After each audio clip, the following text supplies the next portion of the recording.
ভাইজান আমার দুইটা প্রশ্ন লাগে, আমি প্রশ্ন করছি, আশা করি উত্তর ভাইমু। একটা হইল গিয়া আমার কেসটা আসল হিউম্যান রাইটস।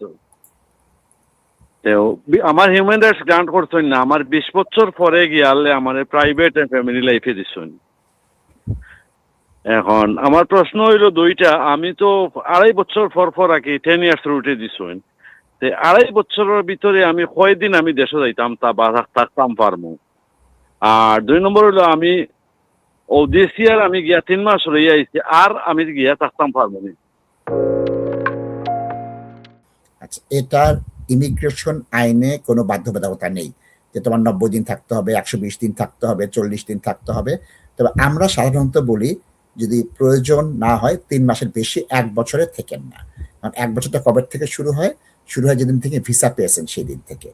সুতরাং আপনি যদি হিসাব করে দেখেন যে ওই 1 বছরে কতদিন ছিলেন, আর জরুরি প্রয়োজনে আমার এক ক্লায়েন্ট 300 দিনের মধ্যে 365 দিনের মধ্যে 255 দিন বাইরে ছিল।